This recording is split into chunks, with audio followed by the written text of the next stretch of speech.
listen. Practice, speak. Practice makes you perfect. Welcome to the Deep Dive. We're diving into something pretty important today. Boosting your business English skills. We've got an awesome guide here that covers like everything from mastering all that industry jargon to, confidently handling cross-cultural communication. And a lot of people don't realize just how important business English really is. Yeah, that's true. It's easy to just think of it as, good English, but it's way more than that. Right. It really is. In today's global business world, business English, it's like a superpower. Studies actually show that there's a strong link between how well you know English and how much money you can potentially earn. It can open doors to collaborating with people from all over and really push your career forward, especially if you work in multinational companies. Wow. Okay, that's pretty convincing. So it's not just about sounding smart, it's about like unlocking opportunities. But what exactly makes business English so different from just casual conversation? What makes it so special? Well, it all boils down to the level of, precision, clarity, and formality. These are expected in a professional environment. Think of it this way. Every single word you use in a business context, it carries weight. Misunderstandings, those can lead to costly mistakes. Business English basically gives you the skills to use language strategically, ensuring your message is understood correctly and effectively. I see. So it's more than just grammar and vocabulary. It's about like using language as a tool to actually get things done. Exactly. And to really do that effectively, you've got to master some key areas. So there's vocabulary, writing, speaking, listening, and this is really crucial, cultural etiquette. Oh, yeah. Cultural etiquette, that can be a bit tricky. You hear stories sometimes about, business deals falling apart because someone gave like a thumbs up in the wrong country. Oh, it's true. Those cultural differences, they can make or break a deal. What might be considered like polite or friendly in one culture could actually be disrespectful somewhere else. We'll definitely dive into those complexities of cultural etiquette a bit later. Okay, I'm hooked. I'm ready to start building my business English toolkit.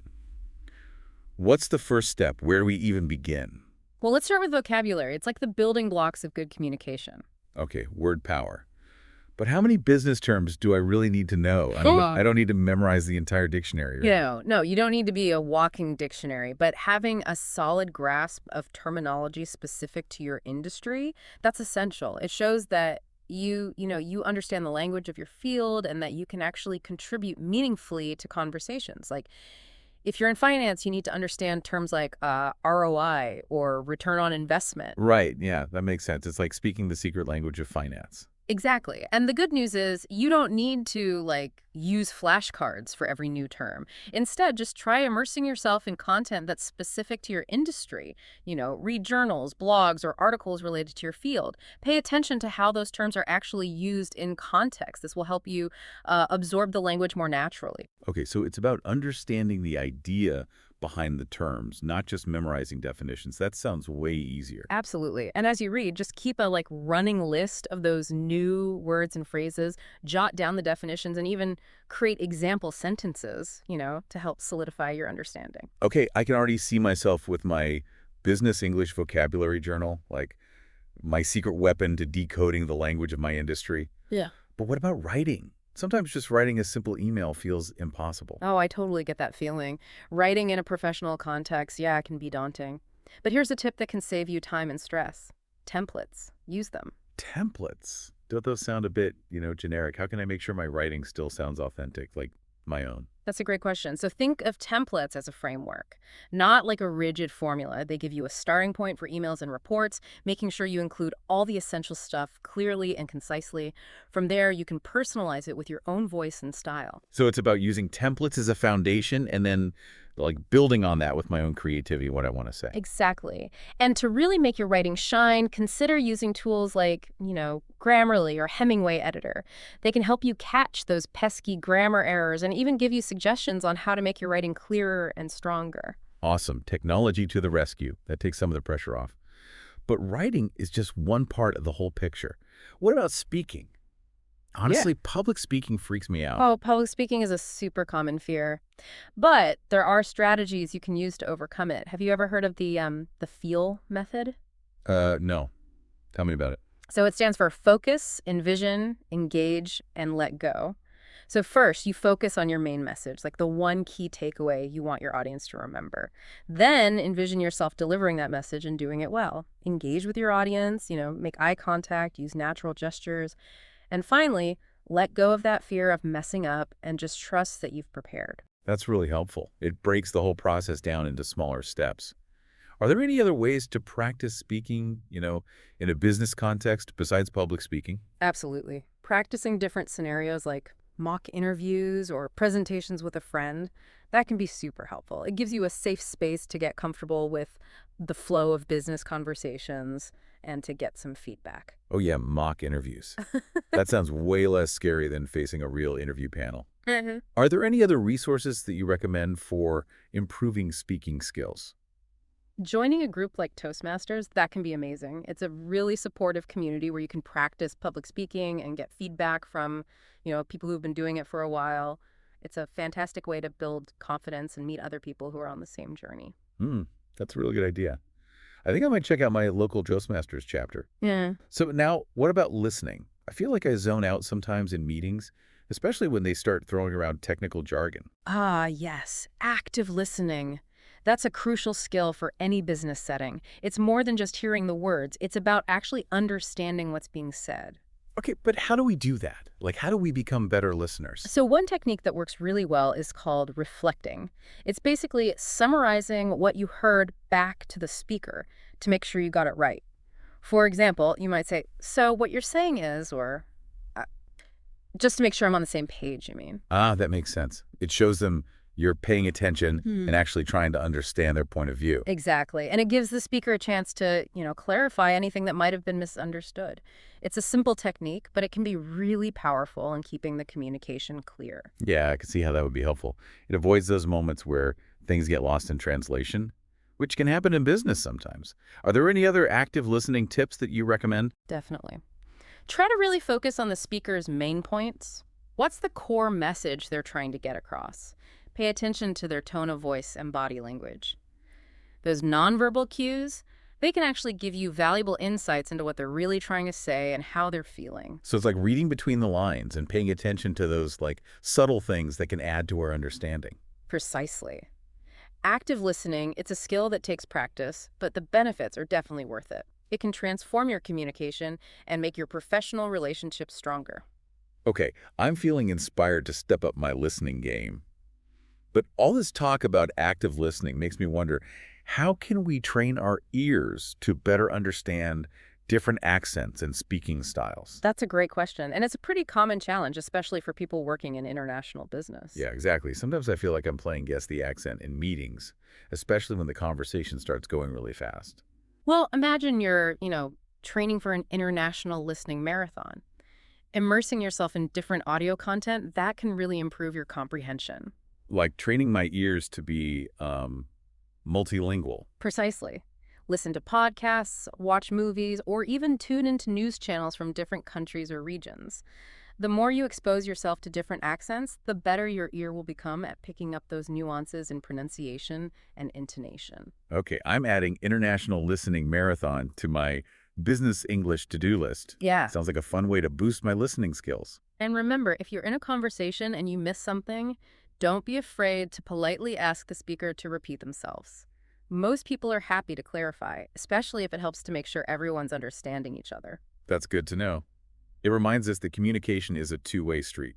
We're all in this together, trying to understand and be understood. Exactly. And speaking of understanding, we've covered vocabulary, writing, speaking, listening. That brings us to the final and maybe the trickiest part, cultural etiquette. Uh-oh, yeah. That one feels like a real challenge. There are so many different cultures and customs out there. Where do we even start to figure all that out? It begins with a change in how you think about things. Recognize that, your own cultural background, it shapes how you communicate, and other cultures might have totally different norms and expectations. So step one is knowing that my way isn't the only way, and that I need to be open to different approaches. Exactly. It's all about developing a sense of curiosity and respect for other perspectives.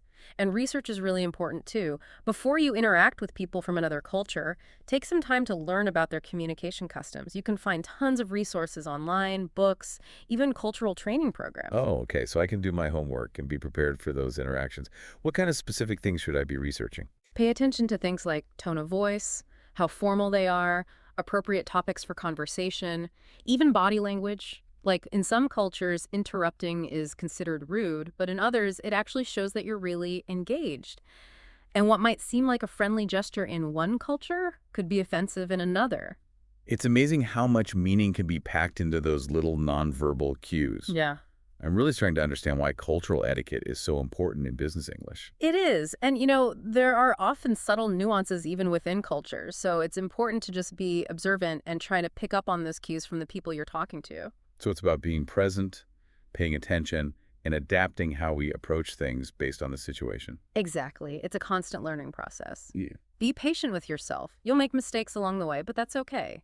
The important thing is to learn from them and, refine how you approach things. This has been so insightful. It's like I'm already seeing business communication in a whole new way. That's great to hear. Remember, mastering business English, it's a journey, not a destination. It's not about being perfect. It's about always trying to improve and adapt. Right. Progress, not perfection. Exactly. And speaking of progress, we've covered a lot today, laying the groundwork for mastering business English. But we've only just begun. Stay tuned for part 2, where we'll dive even deeper into practical strategies to help you boost your skills and really achieve your communication goals. Wow, this is just the beginning. I'm excited to keep learning and see where this journey takes us. Welcome back to the deep dive. Last time we talked about how important business English is, especially in today's global business world. We covered the key areas you need to really master, things like vocabulary, writing, speaking, listening, and of course, cultural etiquette. Yeah, I feel like we already learned so much. I'm ready to, dig a little deeper into the practical stuff, the strategies that can actually help me use these ideas in real life situations. Let's do it. Remember how we talked about immersing yourself in industry-specific content to build your vocabulary? Yeah. Reading journals and articles in my field instead of just memorizing words from a dictionary. It's like learning a new language by, well, immersing yourself in it. Exactly. It's about absorbing the language naturally. And don't just passively read, really engage with the material, Underline keywords, write down any questions you have, maybe even summarize paragraphs in your own words. This will help you make that vocabulary stick. That's a great tip. It makes reading way more interactive. But what about those super specific industry terms that are like impossible to figure out even when you look up the definition? Oh, I remember feeling totally lost with all the jargon when I first started out. What helped me was breaking down those complex terms into smaller pieces. Like instead of trying to memorize the entire definition of, let's say, a SWOT analysis, I just focused on understanding each part: strengths, weaknesses, opportunities, and threats. By getting each element, the whole concept became much clearer. That makes sense. It's like putting together a puzzle, starting with individual pieces. And speaking of puzzles, let's move on to writing. We talked about how useful templates are, but how can I use them without sounding, robotic or fake? Right. Well, templates are just a starting point, a kind of framework to guide your writing, not a one-size-fits-all solution. The key is to personalize them. Think of it like decorating a room. You have the basic structure, but then you add your own touches. The furniture, the colors, the decorations. That's what makes it your own. I like that. So I can use a template for the basic structure of an email or a report, but then I can add my own personality and style. How do I find that balance between professional and authentic? It all starts with thinking about who you're writing to, your audience. What's their level of formality?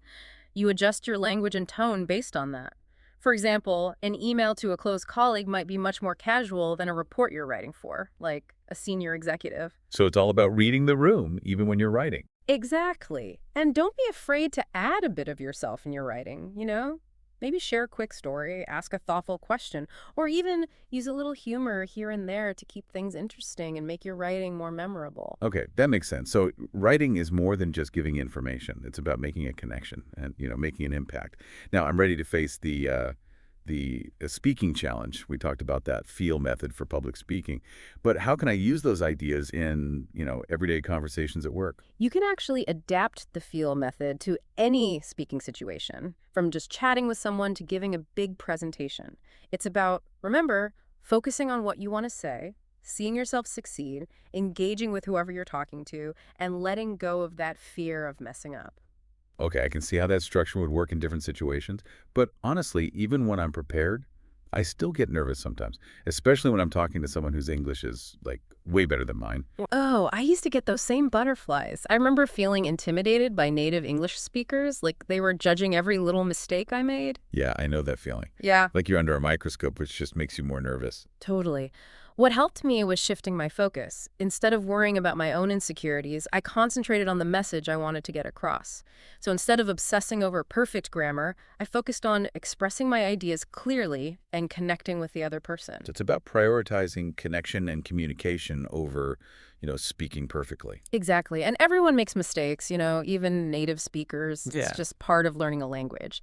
The key is to not let those mistakes stop you. Think of them as like learning opportunities. I like that. It takes the pressure off and lets you enjoy the conversation. And speaking of conversation, let's talk about listening. We talked about reflecting to make sure you understand, but are there other techniques to improve active listening? One technique that I find really helpful is asking clarifying questions. It shows you're genuinely interested in what the speaker is saying and that you want to understand them better. Right, that makes sense. But I sometimes hesitate to ask questions because I don't want to interrupt or, seem like I'm not paying attention. It's about finding that balance. Interrupting rudely is never okay, but asking good questions at the right time actually shows that you're engaged and want to clarify things. It's a sign of respect, not the opposite. So it's about being, assertive but respectful, making sure I'm really getting everything. Exactly. And don't underestimate those nonverbal cues. Nodding your head, making eye contact, even using facial expressions to show you understand or that you care, Yeah. all of that can really improve your active listening.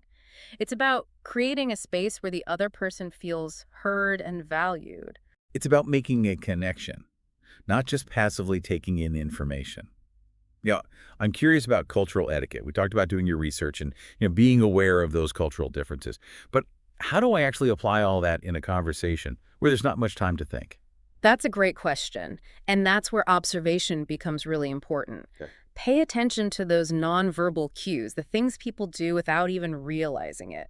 Notice their tone of voice, their body language, their facial expressions.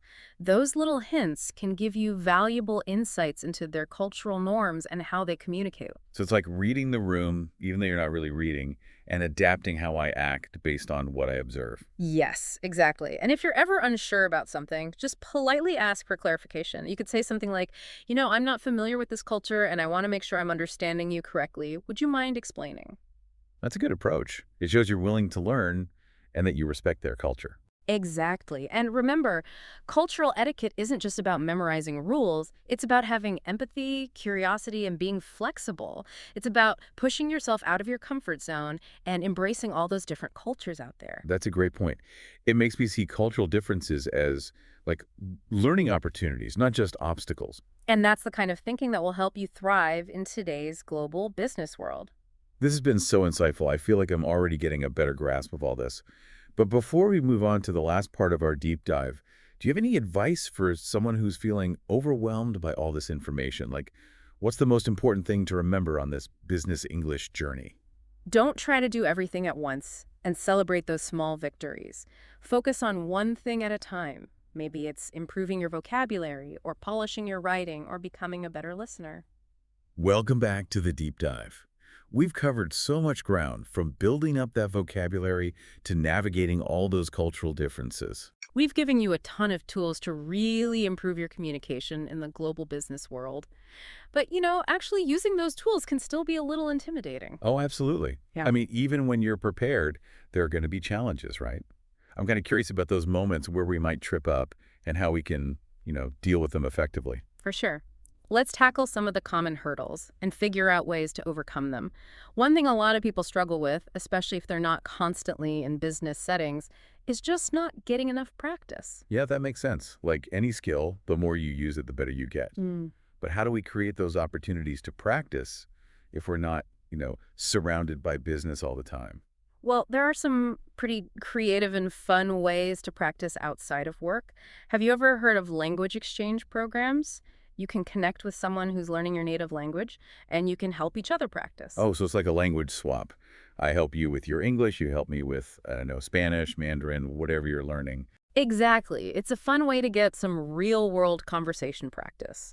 And there are a bunch of online platforms that connect language learners from all over the place. That's awesome. It turns language learning into like a social thing, which is cool. Right. But what about those moments where you're just terrified of messing up? I know I've been there, hesitant to speak because I might make a grammar mistake or pronounce something wrong. Oh, that fear is so common, but it can really hold you back if you let it. Remember, the most important thing is connecting with the other person and getting your message across, not speaking perfectly. So it's okay to like stumble over a word or two as long as people get what I'm trying to say. Absolutely. Even native speakers make mistakes all the time. It's just part of being human. The key is to not let those mistakes freak you out. Just see them as chances to learn and improve. So it's about shifting from like fear to curiosity. Instead of dreading mistakes, we see them as feedback. Exactly. And most people are pretty understanding. They appreciate the effort you're making to communicate. Okay, that's good to hear. It definitely takes the pressure off. But sometimes, even when I feel good about my speaking, I get tricked up by like really complex topics, especially if there's a ton of jargon. Oh, I totally get that. I used to feel completely overwhelmed by technical terms, even in my own field. What helped me was just breaking things down into smaller, easier to understand pieces. So it's like tackling a huge project. You break it into smaller tasks and just focus on one step at a time. Exactly. And don't be afraid to ask for clarification. If you don't get something, there's a good chance other people in the room don't either. Asking questions actually shows that you're paying attention and that you want to learn. Yeah, it's probably better to ask than to pretend you understand and then, mess things up later. Exactly. And there are tons of resources out there that can help you figure things out. Industry dictionaries, online glossaries, even your colleagues who might be experts in that area. So it's about using all the resources we have to navigate those tricky situations. Absolutely. And speaking of tricky, let's talk about accents. We talked about how listening to diverse audio content can help train your ear, but what about those times when you're in a live conversation and just can't keep up? Oh, I've been there. It feels like I'm playing Guess the Accent while also trying to follow a super fast conversation. It can definitely feel like that. If you're struggling to understand someone's accent, don't be afraid to politely ask them to repeat themselves or maybe slow down a little. I think we're sometimes so worried about being polite that we forget that clear communication is good for everyone. That's so true. Most people are happy to help, especially if it means their message is getting through. It's a reminder that, communication is a two-way street. We all have to work together to understand each other. We've talked about a lot of strategies for overcoming challenges, but how can we actually measure our progress in business English? Like, how do we know if we're actually improving? One really good way is to evaluate yourself.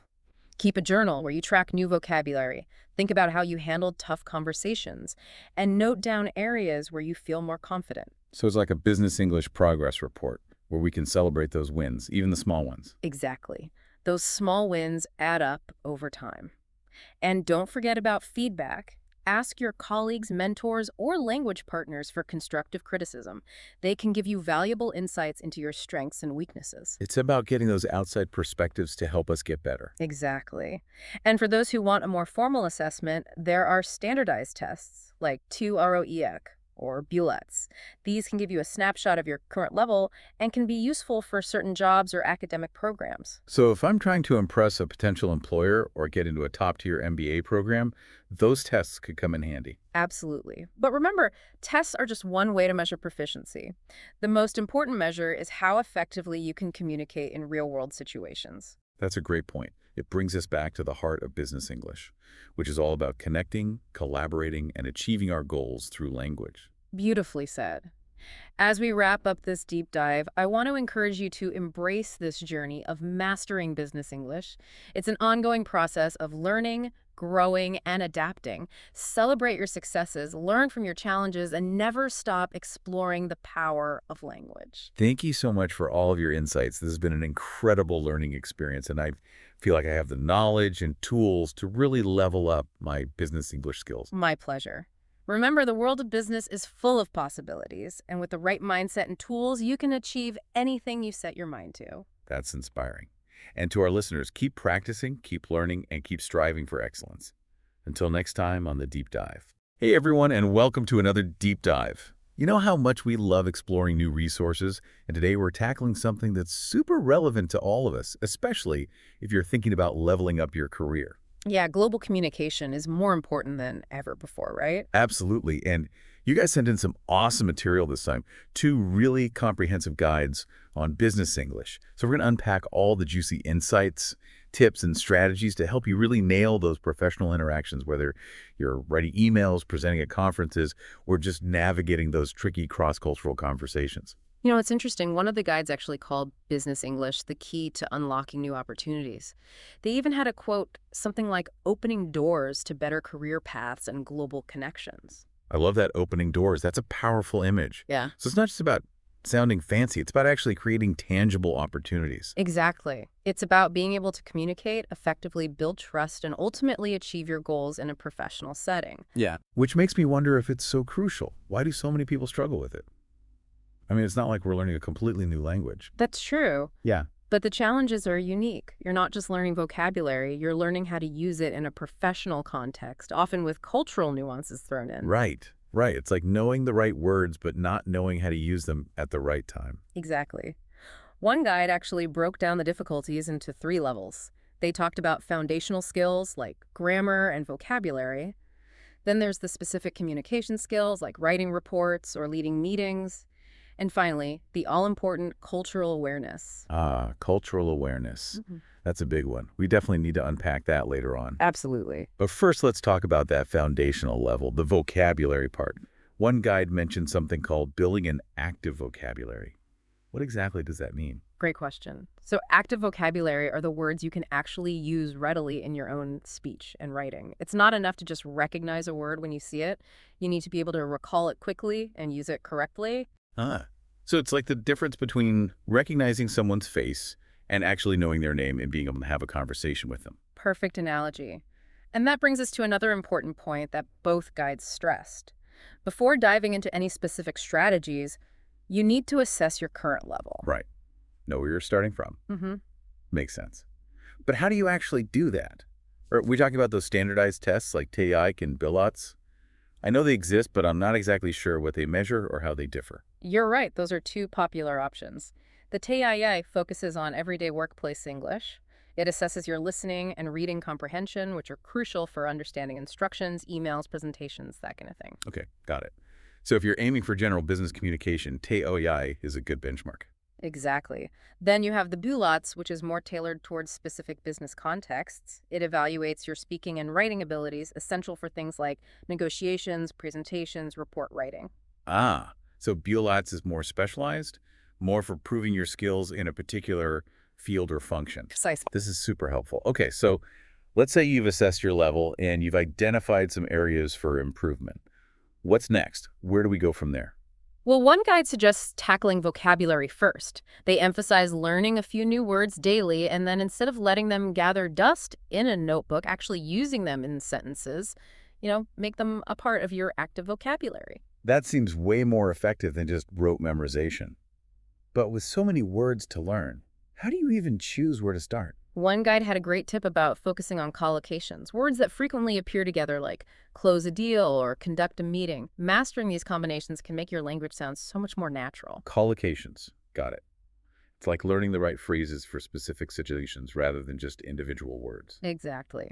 And speaking of situations, both guides stressed the importance of applying your knowledge in real-life scenarios. This could be anything from participating in simulations and role-playing to joining a group like Toastmasters where you can practice public speaking and get feedback. Oh, I love the idea of simulations. Imagine the hilarious mishaps that could occur in a practice meeting gone wrong. But hey, at least you'd be learning from your mistakes in a safe space. Absolutely. The key is to get comfortable putting yourself out there, receive constructive feedback, and then refine your skills based on that feedback. That brings us to technology, something you mentioned earlier. In this digital age, there are tons of apps and AI tools that promise to boost language skills. As a bit of an app enthusiast myself, I'm always curious which ones actually deliver. What are your thoughts on using these tools for learning business English?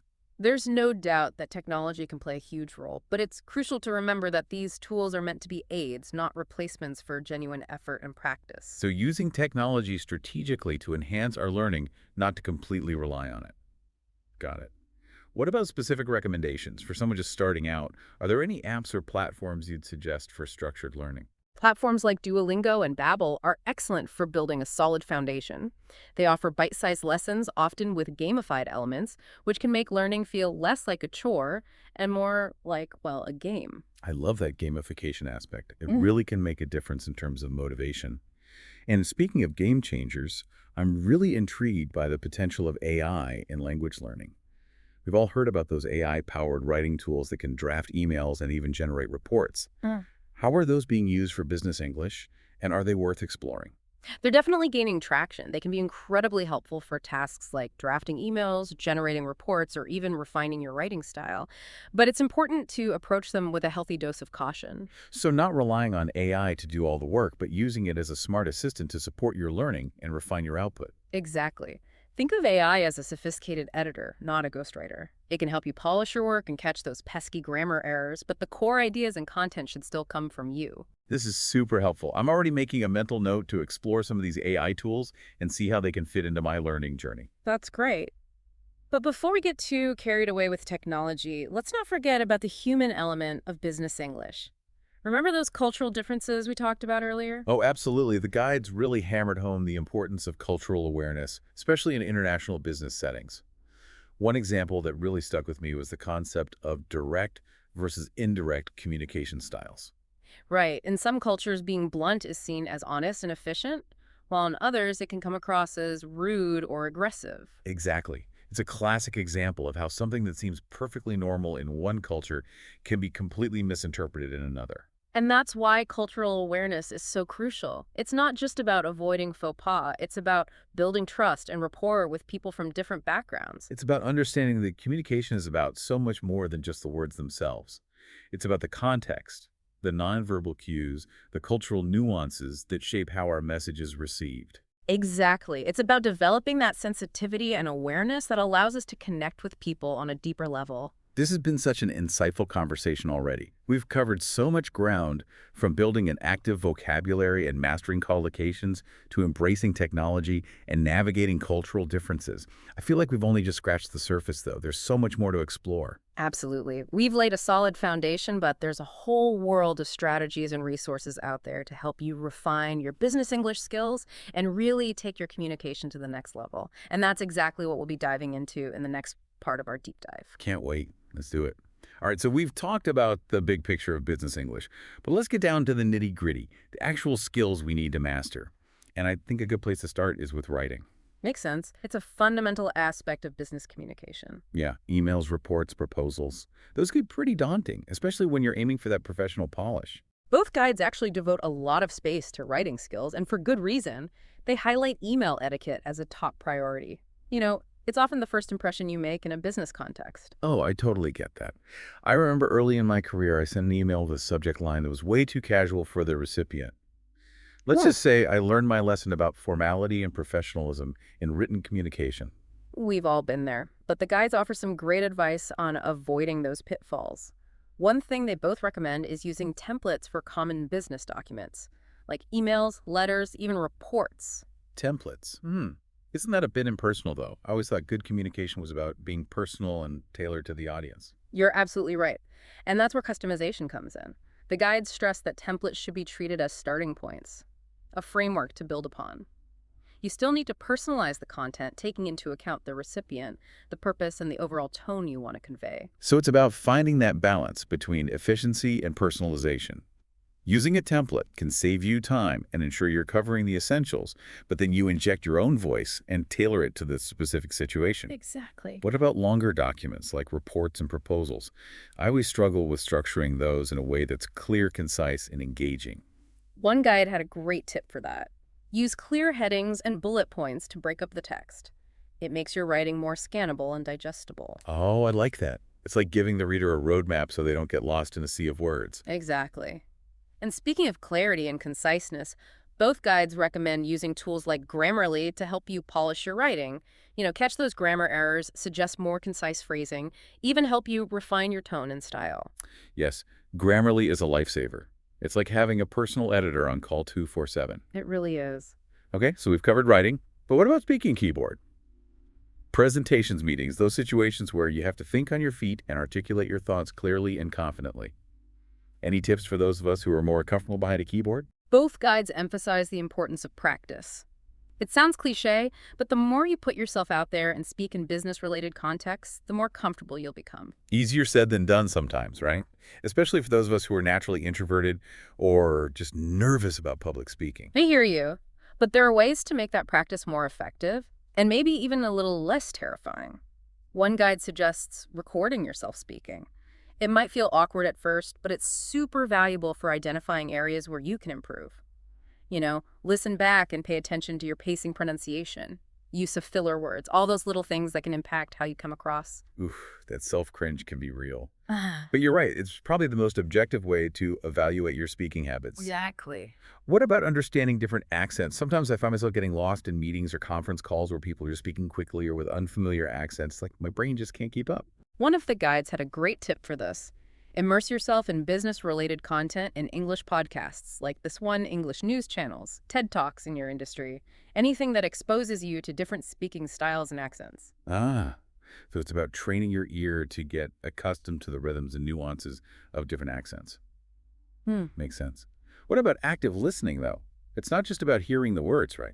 Absolutely. Active listening is crucial. It's about focusing on the speaker, paying attention to key points, taking notes, asking clarifying questions.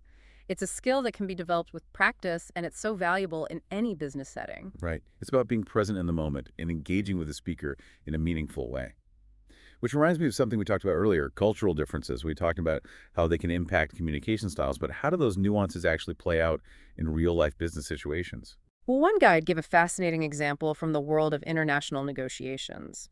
They talked about how in some cultures, negotiations are very direct and focused on getting straight to the point. Agreements are seen as legally binding contracts. But in other cultures, it's more about building relationships and establishing trust. Agreements might be more flexible based on the evolving relationship. Wow, that's a great illustration of how cultural values can shape business practices.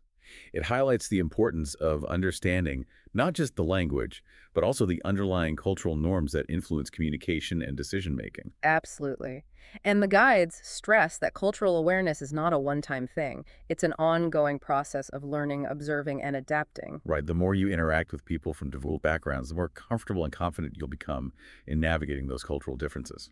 It's a journey. It really is. I'm so glad we're having this conversation. I feel like I'm gaining a much deeper understanding of what it truly means to master business English. It's not just about grammar rules and vocabulary lists. It's about combining those foundational elements with practical skills, cultural awareness, and a genuine desire to connect with people from all over the world. Couldn't have said it better myself. And I think that's a perfect segue into the next part of our deep dive. We've laid a solid foundation by exploring the key concepts and challenges. Now let's move on to some specific resources and actionable strategies that you can start implementing right away. All right, I'm ready to roll up my sleeves and start putting all this great advice into practice. But where do we even begin? There's so much to cover. One of the guides had a really smart suggestion. They said to start by identifying your biggest pain point. What aspect of business English causes you the most anxiety or frustration? That's a good point. It's easy to get overwhelmed trying to prove everything at once. So if you can just focus on one specific area. Exactly. Narrow it down. Is it writing those dreaded emails, or maybe stumbling through presentations, or feeling lost in technical jargon during meetings? Right. Figure out what's holding you back the most, and then you can really target your efforts. Precisely. And remember those guides we talked about? They actually recommend specific resources for each challenge. Oh, right. The resources. Yeah. Yeah, beyond the apps and AI tools we discussed, they both highlighted good old-fashioned books. Yep.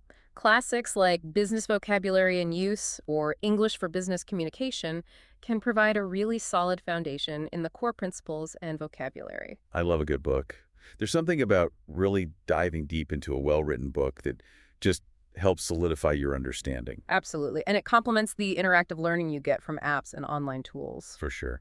What about resources that are more industry-specific, though? Hmm. You have something tailored to a particular field or job function. Both guides recommend subscribing to industry publications and following thought leaders in your field. Yeah. On platforms like LinkedIn. Makes sense. Yeah. That way, you're not only staying up to date on the latest trends and terminology, but you're also seeing real-world examples of business English in action.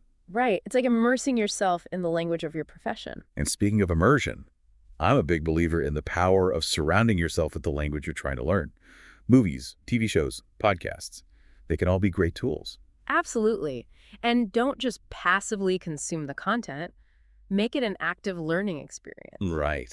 Take notes, jot down new words and phrases, try to use them in your own conversations and writing. Exactly. The more you interact with the language, the more natural it will become. You mentioned earlier that one of the guides emphasized the importance of tracking progress. Any specific tips on how to do that effectively? They recommend keeping a language learning journal, where you can write down new vocabulary, grammar rules, cultural insights, anything that you've learned. I love that idea. It's like creating a personalized record of your learning journey. Exactly. And you can always refer back to it whenever you need a refresher or a boost of motivation. Right? Or if you're more of a visual learner, you could create flashcards or mind maps to help you visualize and memorize key concepts. And don't forget about the built-in progress tracking features in many apps and online platforms.